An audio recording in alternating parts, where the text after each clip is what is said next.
بزرگان محترم، برادران عزیز، قرآن پاک کی میں نے یہ آیت تلاوت کی جس میں اللہ رب العزت نے ارشاد فرمایا، یا ایہا الذین آمنوا اتقوا اللہ، اے ایمان والو تم اللہ سے ڈرو، وکونوا مع الصادقین، اس کا حل بھی بتایا، اس کا طریقہ بھی بتایا کہ اللہ سے ڈرنے کا طریقہ کیسے حاصل ہوگا، اللہ کا ڈر دل میں پیدا کیسے ہوگا۔ فرمایا کہ ایمان والو تم اللہ سے ڈرو اور سچے لوگوں کے ساتھ رہا کرو، وَكُونُوا مع الصادقین، سچے لوگ جو زبان کے بھی سچے، دل کے بھی سچے، اعمال کے بھی سچے، اخلاق کے بھی سچے، کردار کے بھی سچے، ایسے لوگوں کے ساتھ رہو گے تو فرمایا کہ اللہ کا ڈر تمہارے دلوں میں پیدا ہوگا۔ اللہ رب العزت جب کسی کوئی حکم بیان فرماتے ہیں اور حکم بھی ایسا جو کہ ضروری اور لازمی ہو، تو پہلی بات تو یہ کہ اللہ تعالی ہمیشہ وہ بات بیان فرماتے ہیں جو انسان کے بس میں ہوتی، جو چیز انسان کے بس میں نہیں ہوتی،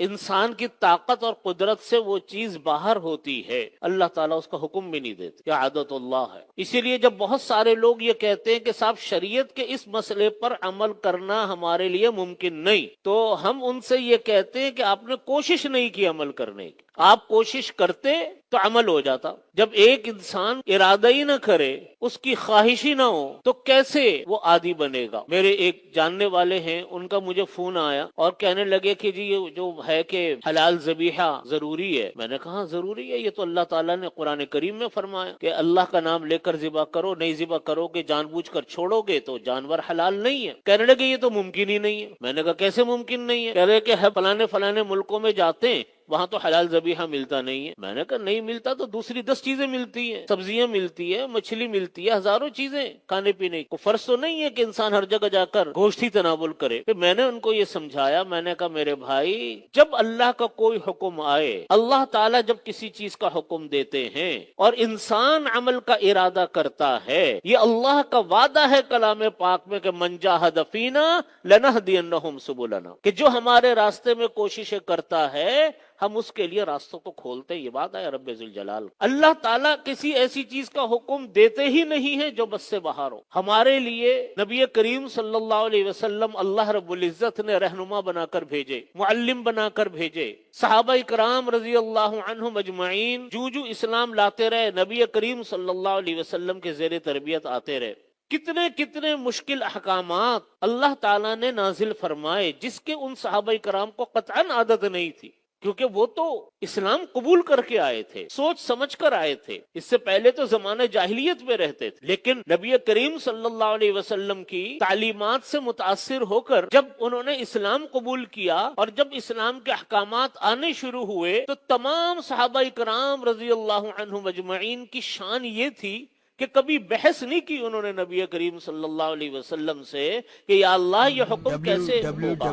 بس حکم آیا سر تسلیم خم، اس کوشش میں لگ گئے کہ کیسے ہم اس حکم کو پورا کریں۔ اب مثلا میں چھوٹی سی مثال آپ کو دیتا ہوں، ایک حکم نہیں تھا، سارے ہی احکامات ایسے تھے جو صحابہ کرام کے لیے نئے تھے۔ شراب کی حرمت کا حکم آیا، کتنا مشکل حکم تھا۔ شراب کی ایسی عادی قوم تھی یہ عرب، جب تک اسلام صحابہ کرام نے قبول نہیں کیا تھا کہ ان کی رگ و پیک کے اندر شراب چلتی تھی، ان کا موضوع گفتگو شراب تھا، ان کی شعر و شاعری شراب کے گرد گھومتی تھی، ہر مجلس میں انواع اقسام کی شرابیں تھیں۔ اللہ رب العزت نے جب شراب کا حکم نازل کیا، ایک دم نہیں نازل کیا، پہلی آیت نازل ہوئی قل فیہما اسم کبیر ومنافع للناس، کہ لوگوں اس میں بہت، قل فیہما اسم کثیر ومنافع للناس، اس میں گناہ بہت ہے لیکن کچھ تھوڑی بہت فائدے بھی ہیں۔ تو صحابہ کرام سمجھ گئے کہ شراب شاید منع ہو جائے، کیونکہ اللہ تعالیٰ نے ایک دم نہیں فرمایا کہ شراب حرام ہے، بلکہ کہا کہ دیکھو اس میں گناہ بہت ہے اور کچھ فائدے بھی ہیں۔ تو کان تو کھڑے ہو گئے تھے کہ ہاں بھائی کوئی گڑبڑ تو ہے اس کے اندر۔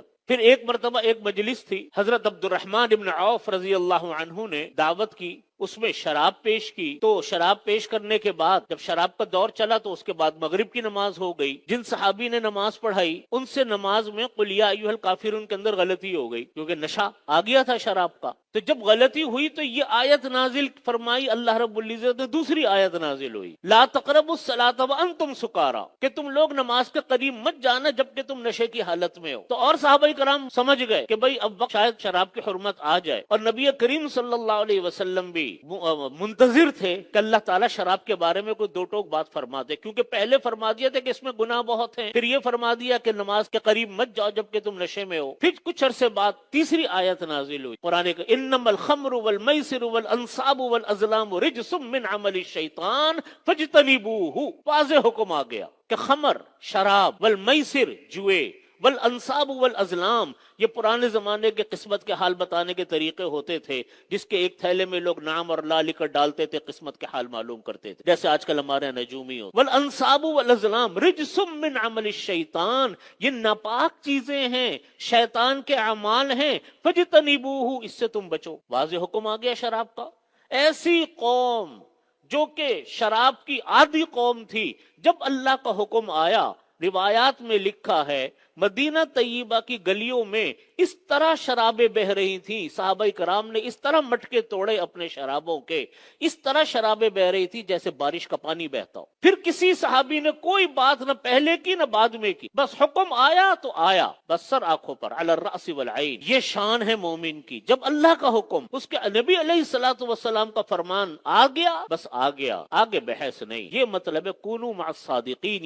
یہ صلاحیت پیدا کب ہوتی ہے، یہ چیز پیدا کب ہوتی ہے، جب انسان اللہ کے نیک بندے اور سچے لوگوں کے ساتھ رہے۔ اور یہ ڈر بھی اللہ کا اسی وقت پیدا ہوتا ہے۔ اللہ کے ڈر کا یہ مطلب نہیں ہے کہ میں زبان سے کہتا ہوں کہ نہیں میں تو اللہ سے بہت ڈرتا ہوں، اور مانو اللہ کی کوئی نہیں، جہاں دل چاہا اپنی مرضی چلا لی، اللہ کا حکم نہیں چلایا، یہ تو کوئی اللہ کا ڈر، یہ تو کوئی ڈر نہیں۔ اللہ کا ڈر اس کو کہتے ہیں اللہ کے حکم کے آگے، اس کے نبی علیہ الصلوۃ والسلام کے حکم کے آگے اپنے سر کو جھکانا۔